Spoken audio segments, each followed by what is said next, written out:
Oke teman-teman, pada pagi hari ini, pada siang hari ini ya, bukan pagi, sudah jam 12:30. Jadi pada siang hari ini kita akan membahas mengenai konsep dasar statistik. Nah, entah itu statistik penelitian ataupun itu statistik pendidikan ya. Kita belajar mengenai statistik. Langsung saja ke pokok materi kita hari ini. Yang pertama adalah di mata kuliah konsep dasar statistik ini nanti yang akan kita bahas mengenai konsep dasar variabel, konsep dasar data, perbedaan statistik inferensial dan deskriptif, perbedaan statistik parametrik dan non-parametrik. Nah, itu.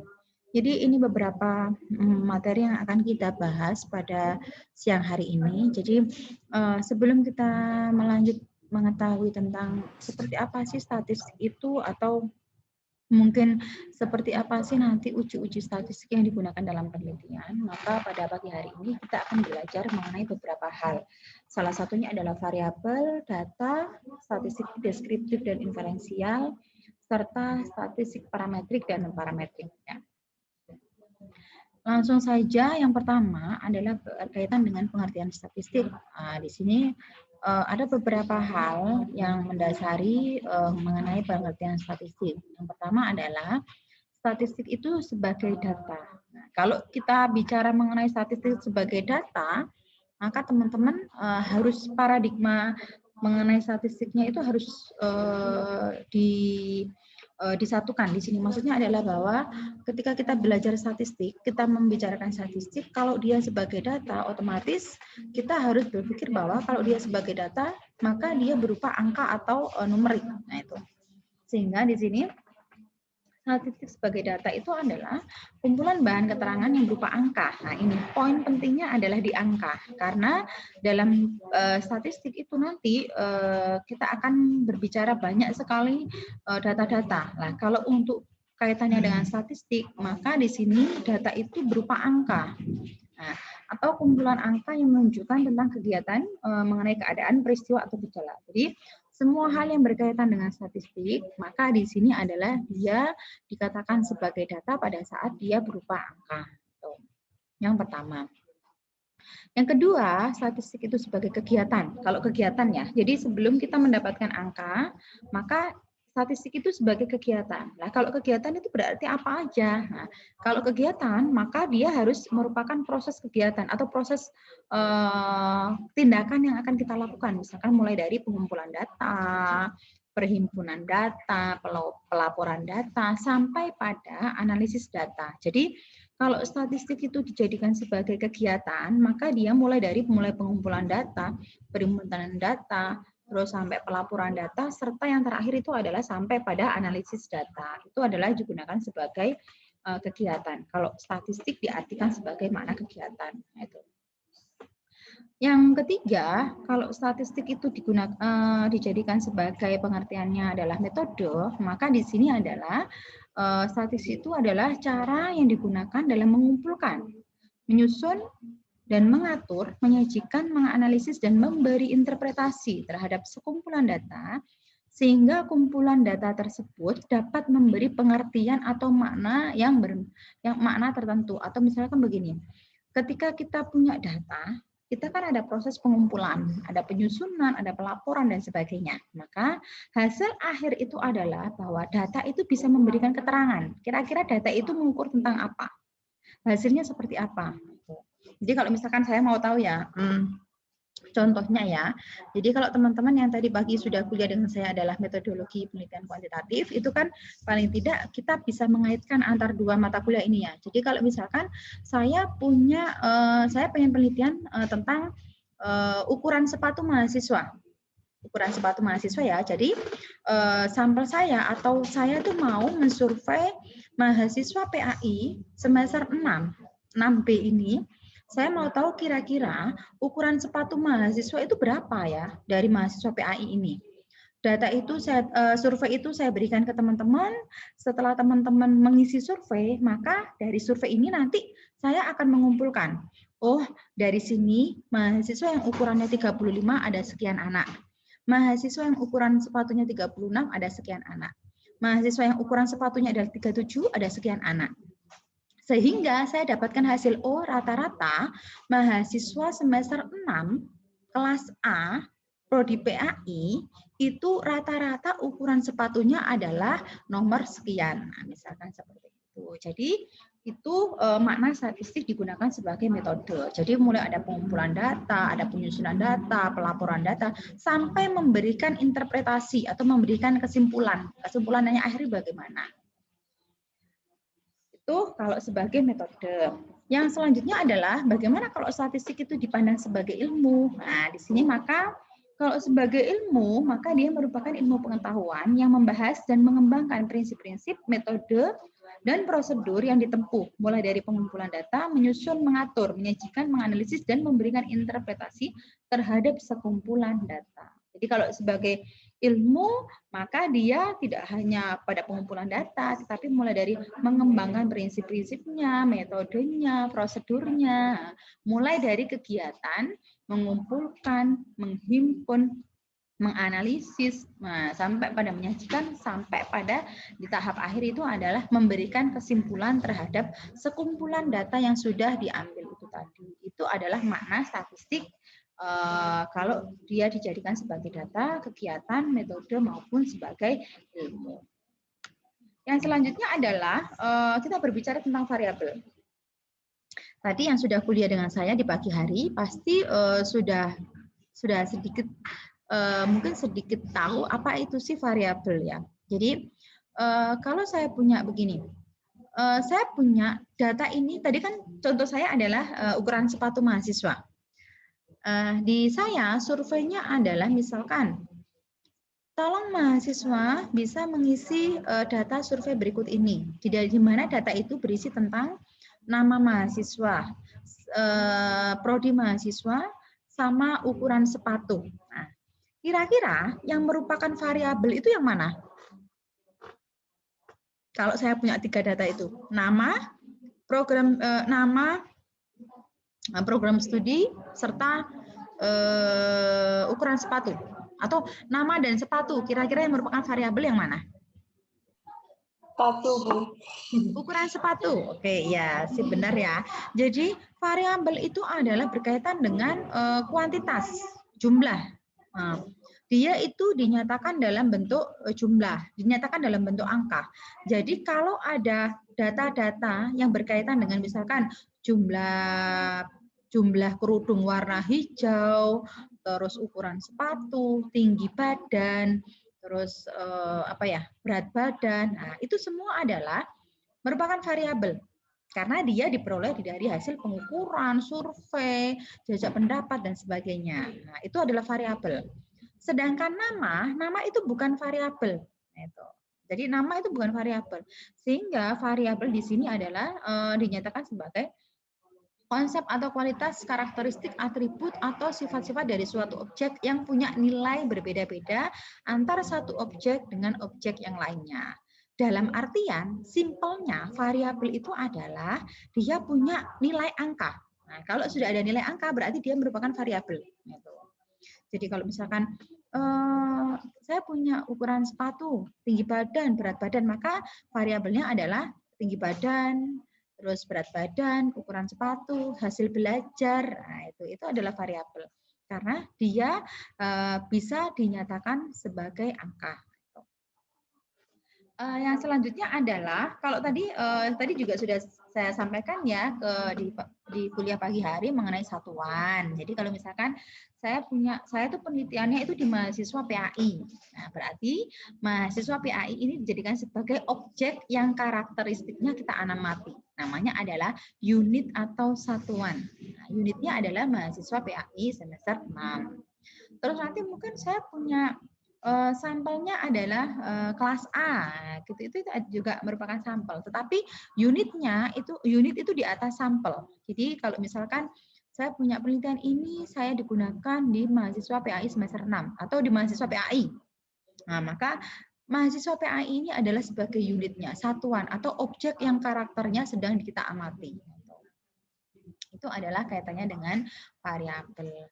Terus di dalam statistik itu, variabel itu juga diperoleh melalui pengamatan dan angka atau kategori tertentu dari suatu objek yang diamati, sehingga itu di dalam variabel itu akan ada nilai atau variate.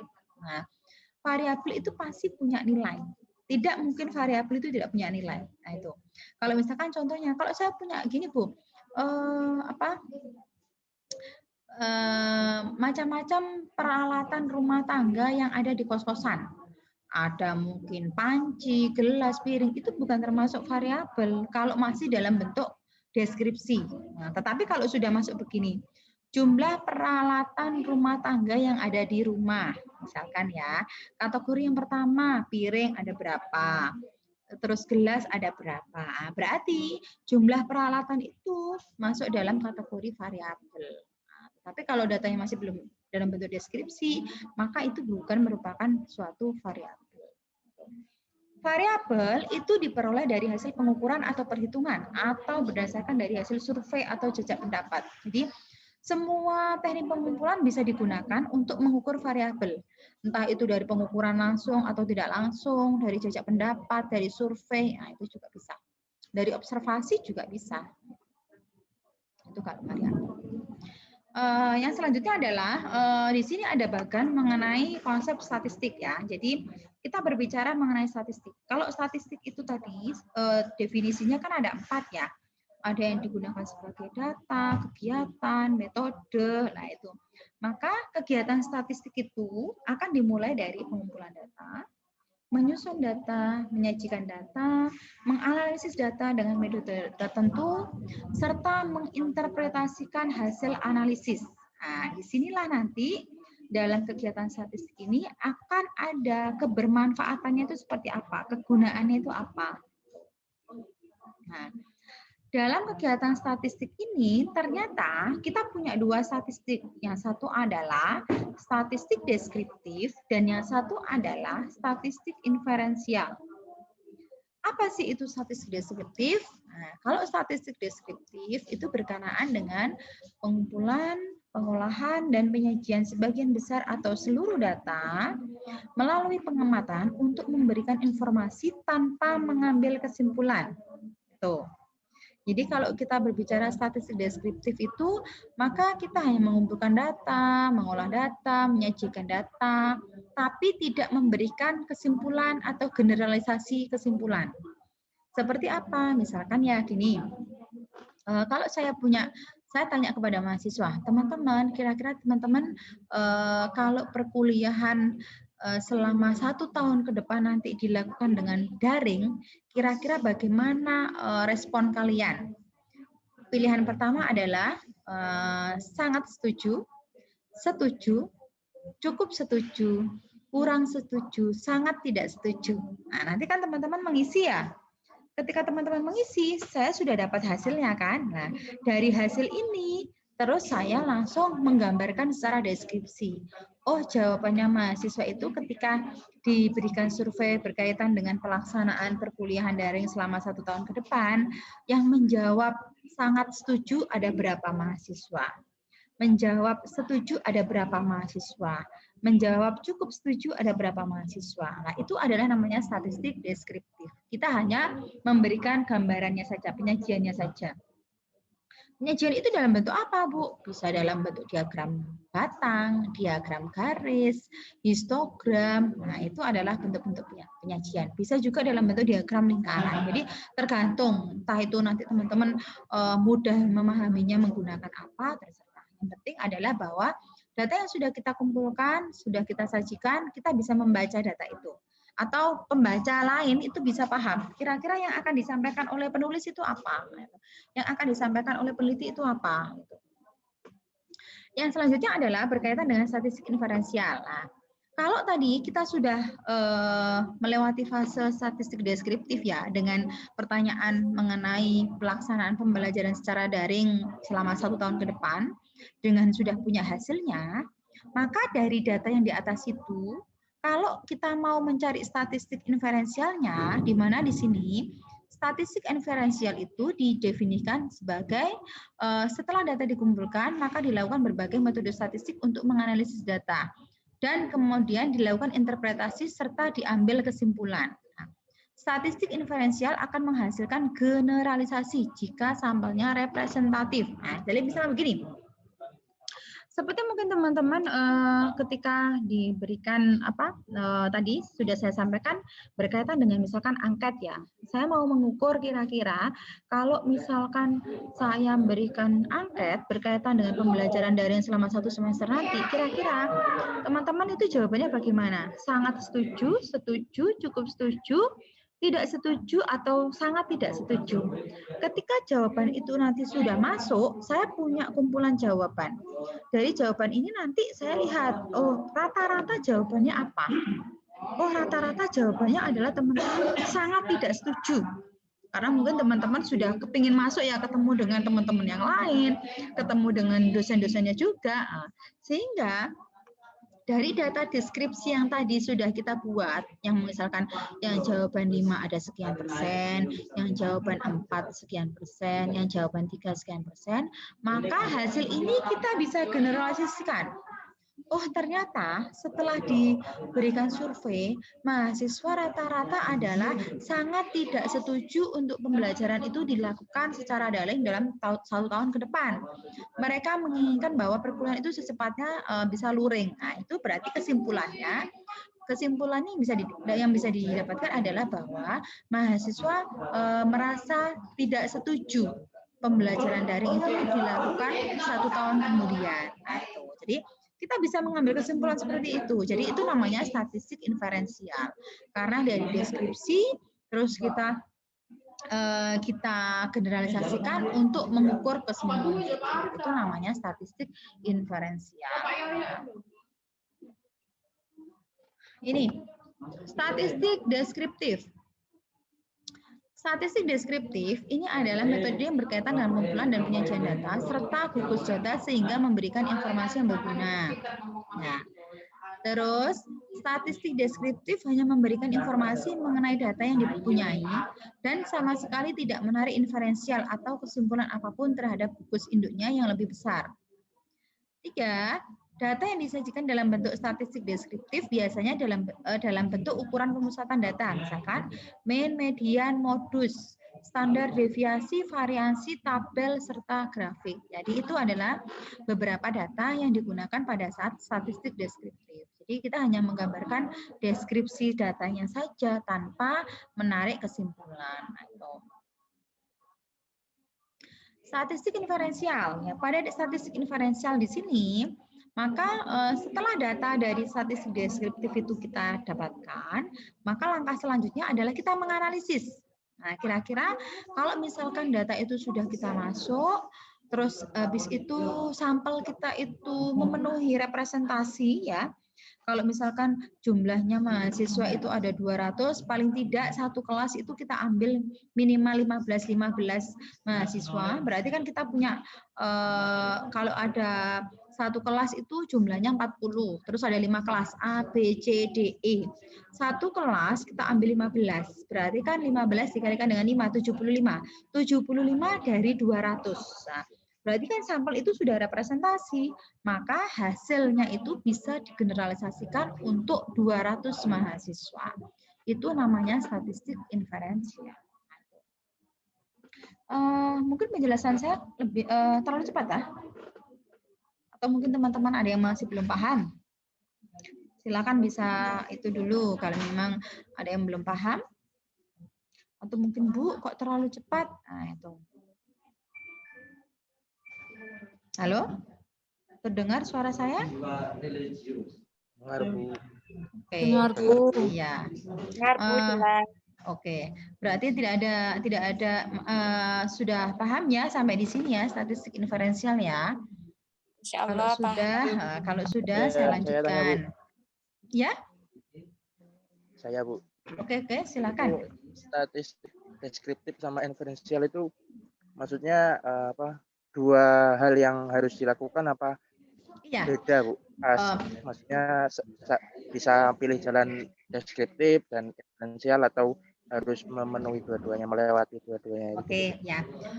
Statistik deskriptif dan inferensial itu adalah sebenarnya dua macam model statistik ya.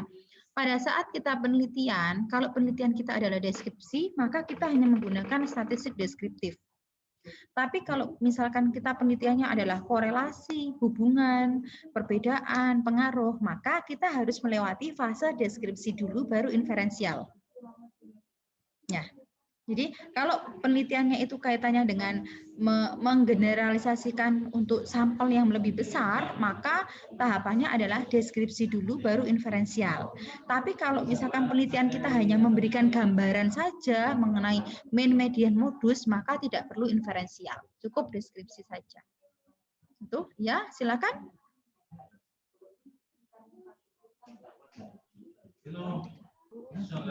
Silakan. Ada lagi mungkin? Bisa dipahami ya penjelasan saya, Mas ya? Bisa dipahami? Coba memahami. Oh ya. Jadi gini, kalau misalkan saya mau mengetahui kira-kira rata-rata kelas untuk PAI itu berapa? Rata-rata IPK-nya, maka saya hanya menggunakan statistik deskriptif saja.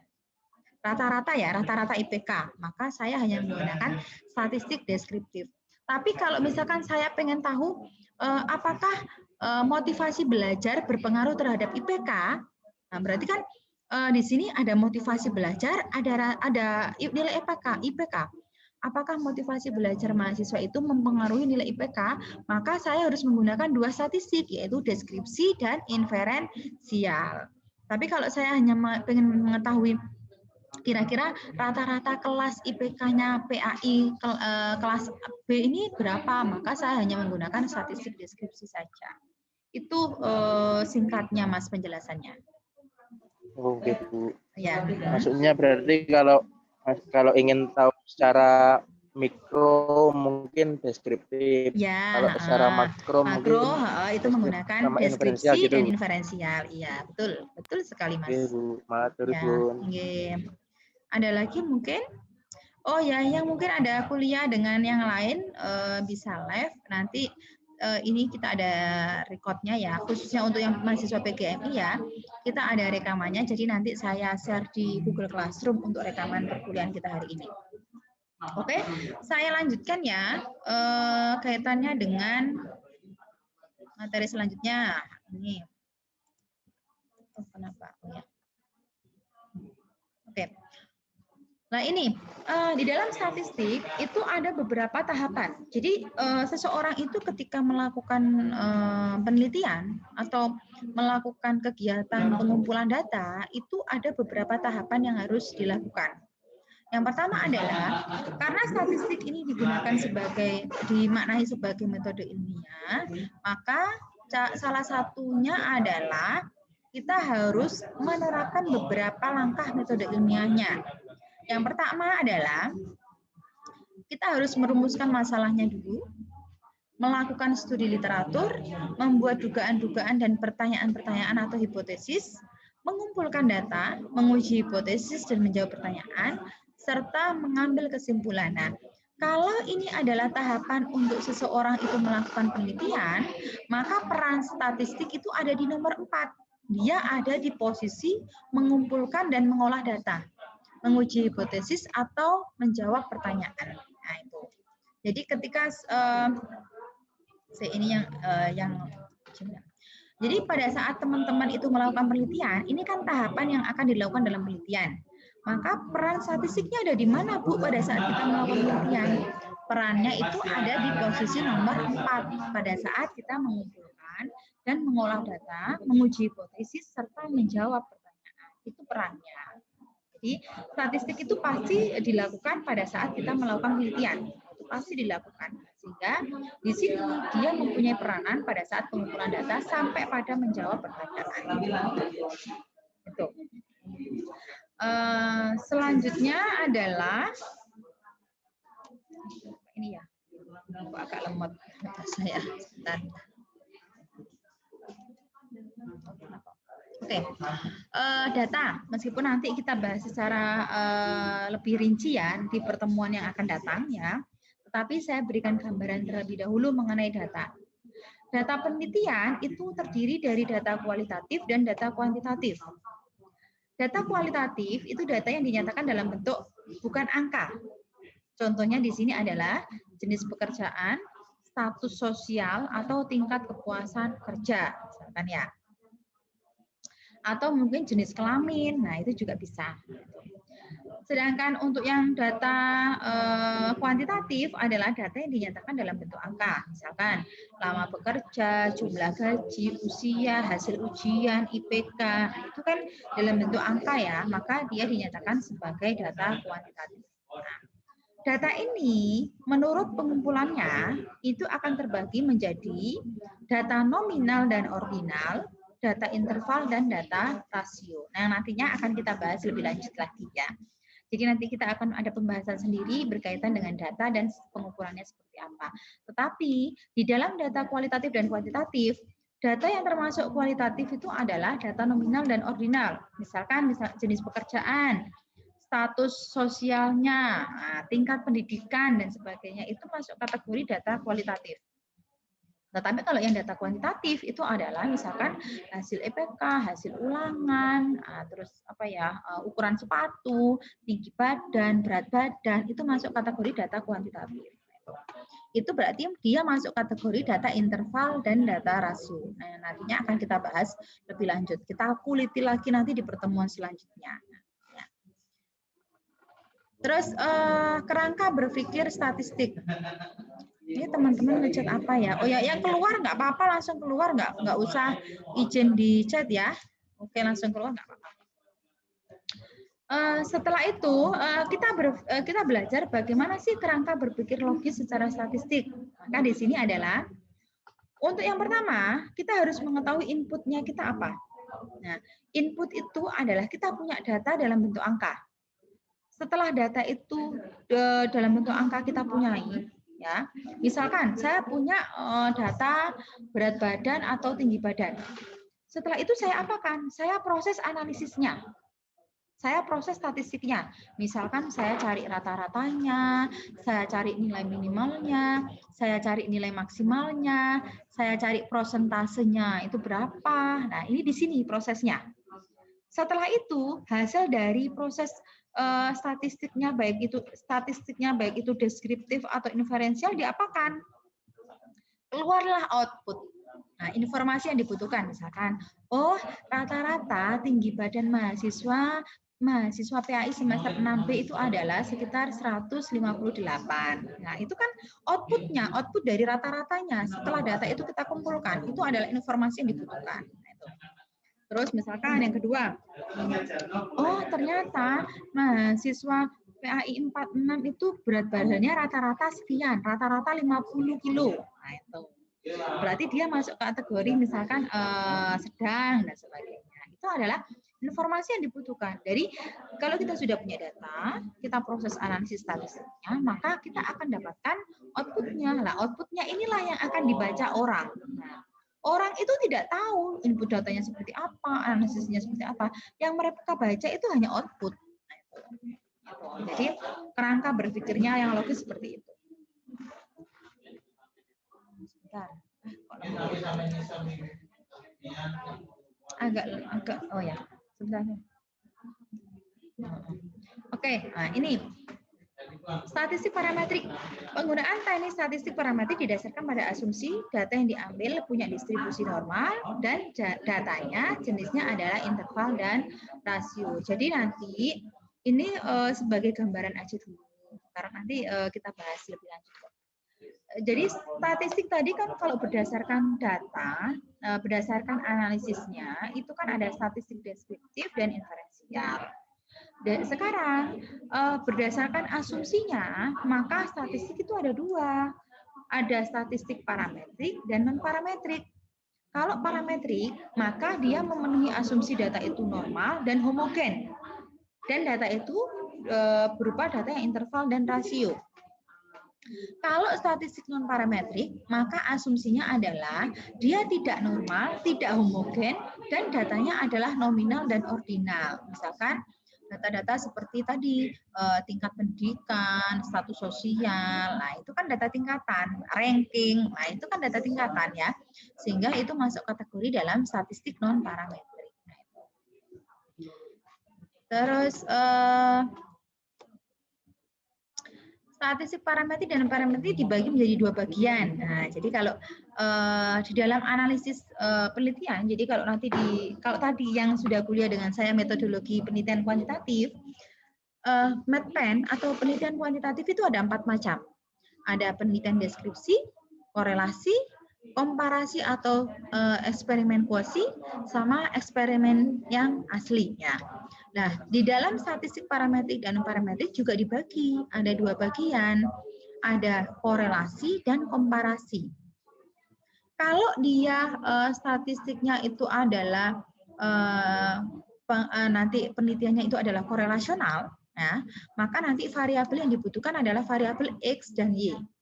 Sedangkan teknik analisisnya adalah bisa menggunakan korelasi Pearson atau korelasi Spearman dan juga menggunakan regresi. Sedangkan kalau komparasi uji perbandingan rata-rata, maka kita menggunakan uji T atau uji ANOVA atau mungkin menggunakan uji Z. Nah itu. Jadi uji T itu kalau sampelnya kecil, uji Z kalau sampelnya besar, uji ANOVA kalau variabelnya lebih dari 1 itu menggunakan uji ANOVA, 1 atau 2 itu menggunakan ANOVA. Jadi itu adalah beberapa statistik parametrik. Nah ini pedoman penggunaan uji statistik. Yang pertama mulai, kita harus tahu tipe datanya dulu apa. Dia masuk kategori nominal, ordinal, interval, atau rasio.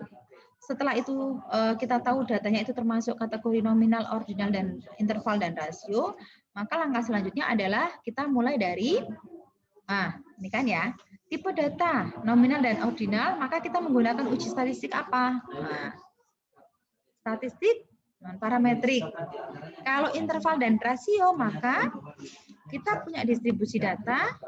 Kalau dia tidak normal, maka dia akan statistik non-parametrik. Tapi kalau dia normal, akan jadi statistik parametrik. Nah, ini. Jadi bedanya adalah gini, cara membacanya ya, saya ulangi ya. Yang pertama adalah kita mulai dari tipe data. Tipe datanya itu apa? Ketika nominal ordinal, maka otomatis menggunakan non-parametrik. Tapi kalau datanya adalah interval dan rasio, kita lihat bagaimana distribusi datanya. Datanya interval dan rasio, Bu, tapi hasil uji normalitas dan homogenitas ternyata dia tidak normal. Kalau tidak normal, maka langsung dia dilanjutkan sebagai statistik non-parametrik ujinya. Tetapi kalau datanya normal, dilihat lagi sampelnya berapa. Kalau sampelnya kurang dari 30, itu dia sampel kecil. Kalau sampel kecil, maka dia juga menggunakan non-parametrik. Tapi kalau sampelnya lebih dari sama dengan 30, maka dia menggunakan statistik parametrik. Karena nanti ujinya berbeda. Ini adalah tahapan dalam penggunaan uji statistiknya. Oke. Nah, ini ya. Jadi kalau sampelnya, jadi mulai ketika kita mulai, maka ada 2 tipe data. Tipe data nominal dan ordinal, maka dia langsung ke statistik non-parametrik. Tipe data interval dan rasio akan dilihat distribusinya. Kalau distribusinya itu datanya normal, maka dia ke statistik non-parametrik. Tapi kalau datanya tidak normal, ke statistik non-par. Kalau datanya normal, maka dilihat besar sampel. Kalau besar sampelnya adalah kurang dari 30, maka dia non-par. Tapi kalau besar sampelnya adalah minimal 30, maka dia merupakan statistik parametrik. Itu. Ini pedoman penggunaan uji statistiknya. Udah, itu aja. Kira-kira teman-teman ada yang ditanyakan mungkin dari pemaparan materi saya? Silakan kalau misalkan ada yang masih bingung, yang mana yang masih bingung gitu. Tapi kalau untuk pertama gini bingung itu sudah biasa. Tapi jangan lama-lama bingungnya, nanti 1 semester bingung terus. Ya. Kira-kira ada yang mau ditanyakan? Tidak? Nanti materinya saya share di Google Classroom ya. sama nanti rekaman kita. Jadi teman-teman kalau misalkan ada yang belum paham, nanti mungkin bisa dilihat di rekaman kita. Ada pertanyaan mungkin? Silakan. Kalau misalkan ada yang masih bingung. Atau materi saya berikan di chat sekalian ya, di sini ya.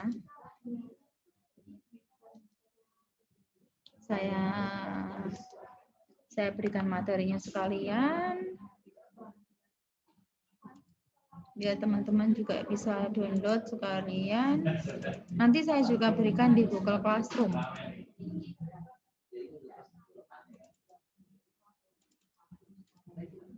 Itu garis besar mengenai materi ini kita hari ini.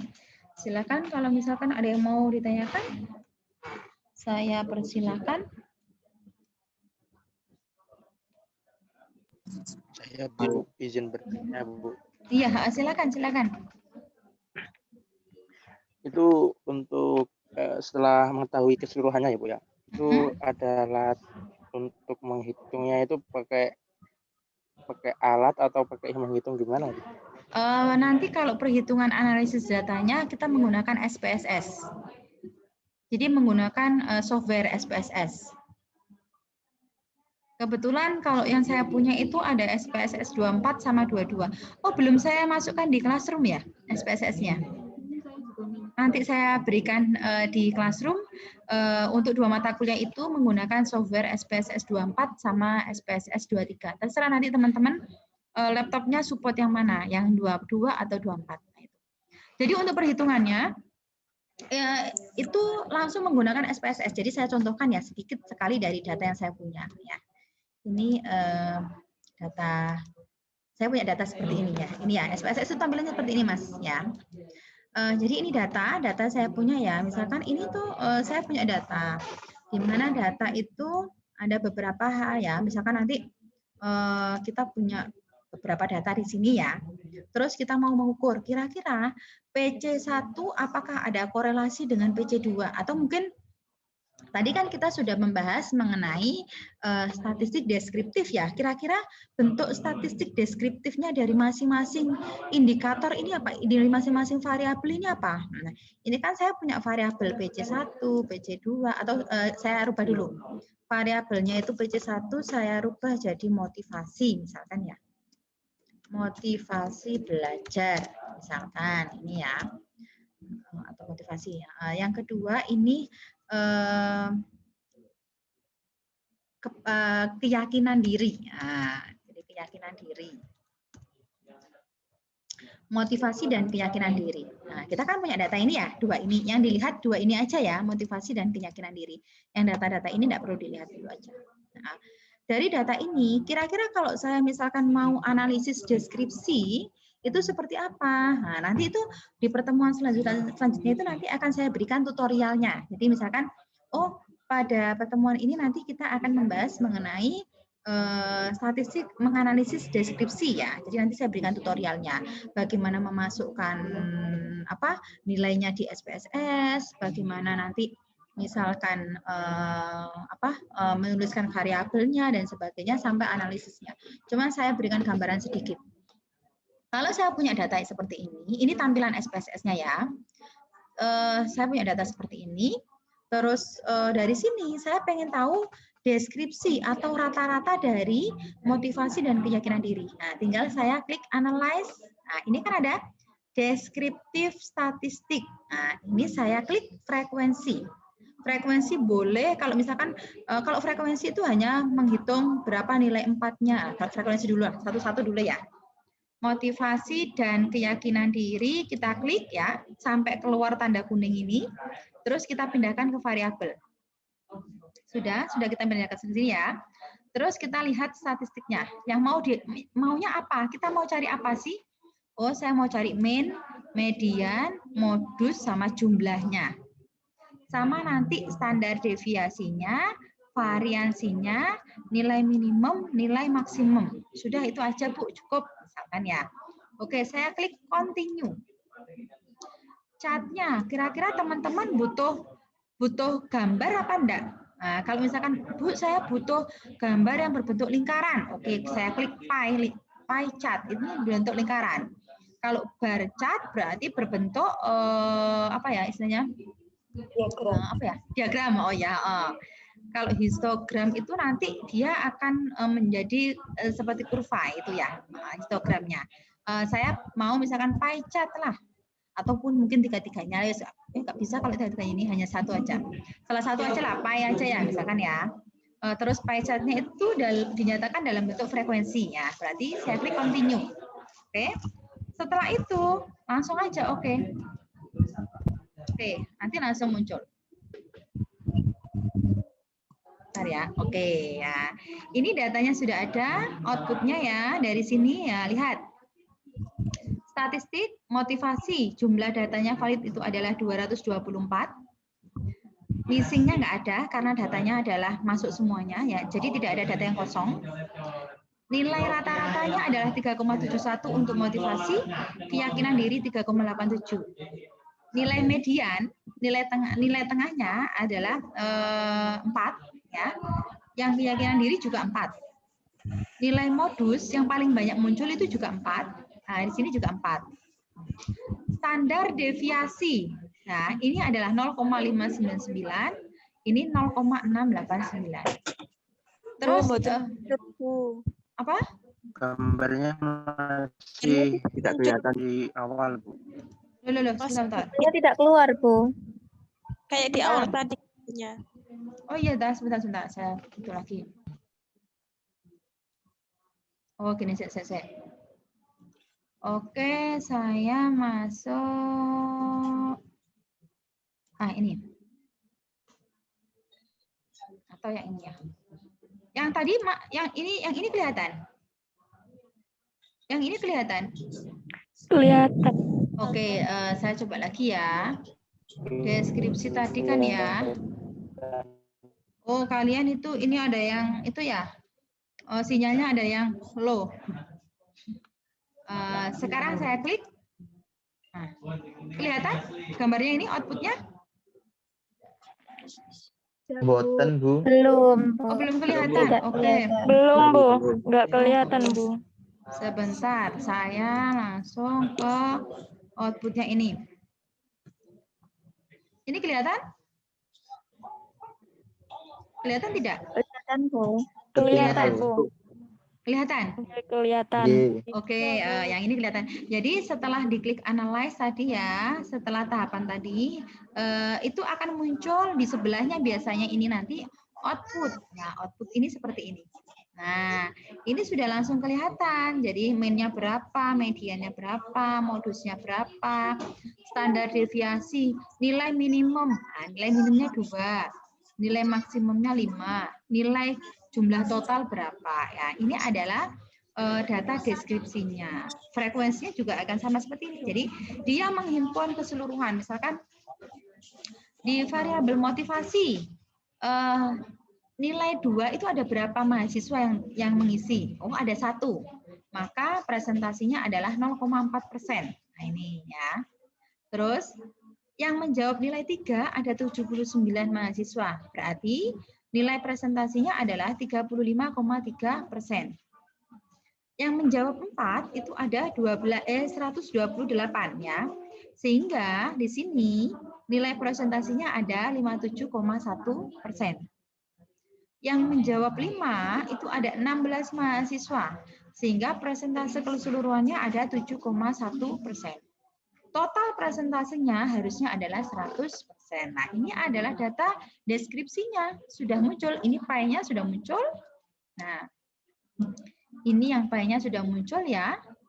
Diagramnya, keyakinan diri juga sudah muncul. Nah, itu. Nah, ini adalah bentuk SPSS-nya, analisisnya. Jadi, kita tidak usah susah-susah menghitung satu persatu, merinci satu persatu. Oh, nanti cari nilai main, median, modus, tidak perlu. Jadi, kita langsung menggunakan software SPSS untuk menghitung itu.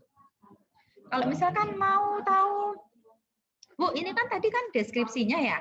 Sekarang kalau saya pengen tahu analisis inferensialnya, misalkan saya pengen tahu apakah motivasi berkorelasi terhadap keyakinan diri. Nah, sekarang saya praktekkan lagi. Padahal materi kita itu belum sampai itu loh, Rek. Kita sudah masuk ke praktek. Nggak apa-apa, wis gambaran dulu ya. Jadi saya datanya tadi ya awal. Oke, ini ya. Saya punya 2 ini kan. Saya mau tahu apakah dia berkorelasi. Nah, ini kelihatan enggak teman-teman? Kelihatan. Kelihatan, oke ya. Setelah ini langsung saya klik analyze. Nah, yang kita mau apa? Korelasi kan? Kalau korelasi langsung dibawa ke correlate. Nah, correlate kan ini ya. Korelasi. Korelasi apa? Korelasi antar 2 variabel, berarti bivariat. 2. Bi kan 2 ya. Variat itu berarti nilai atau variabel, berarti bivariat. Nah, yang mana yang mau dikorelasikan? Motivasi dan keyakinan. Kita klik ini, kita klik optionnya nggak usah wes, langsung aja dari standar umum nanti langsung kita oke.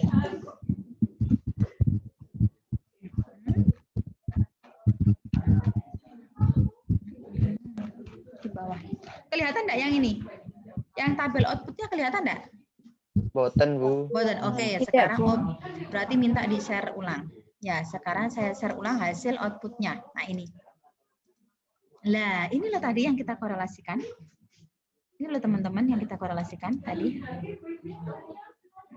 Yang ini ya, kelihatan enggak correlation ini?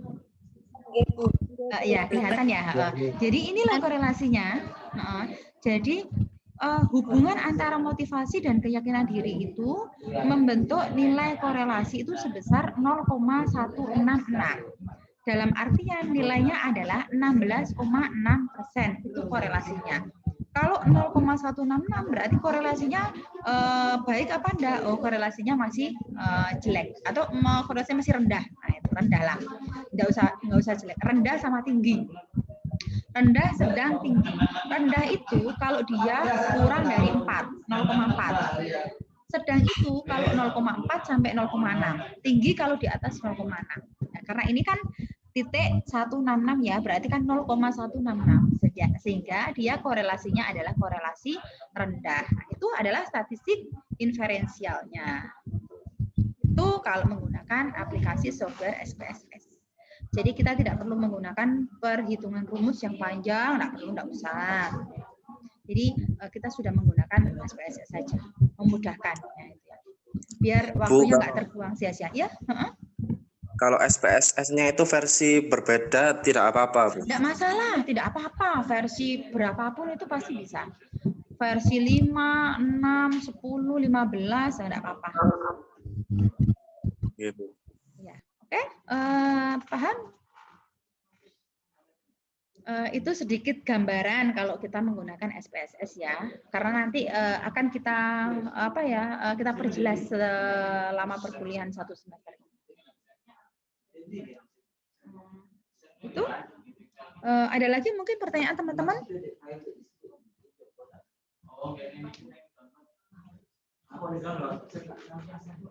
Ada pertanyaan mungkin dari teman-teman?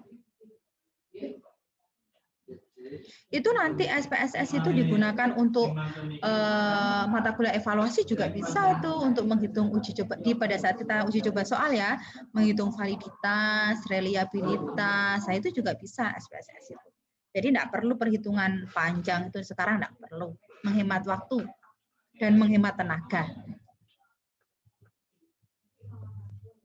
Ada lagi mungkin yang ditanyakan? Belum, Bu. Oke, belum. Cukup untuk hari ini? Cukup, Bu. Cukup. Untuk statistiknya kita tidak ada tugas untuk hari ini ya. Jadi tugasnya yang kuantitatif tadi ya, yang sudah kuliah kuantitatif tadi pagi kan sudah dapat tugas ya. Statistiknya kita minggu ini tidak ada tugas karena masih di konsep dasar. Baru minggu depan mungkin ya. Kalau kuantitatifnya nggak ada tugas, statistiknya ada tugas. Gitu aja, selang-seling aja. Gitu aja. Itu cukup untuk hari ini ya. Iya, Bu. Ya, oke. Ya, Terima Bu. kasih ya teman-teman atas partisipasinya. Insya Allah kita ketemu lagi di minggu depan ya. Tetap jaga kesehatan, tetap jaga protokol kesehatan ya. Sehat selalu sehingga kita bisa ketemu lagi kalau nanti perkuliahan sudah tatap muka ya. Semoga disegerakan kuliah tatap muka. Amin. Amin. Iya. Saya akhiri untuk hari ini. Assalamualaikum warahmatullahi wabarakatuh. Waalaikumsalam. Bu. warahmatullahi Ya, wabarakatuh. sama-sama. Oh ya, jangan lupa, jangan lupa absen ya. Ya, Bu. Ya, terima kasih. Saya matikan. Ya.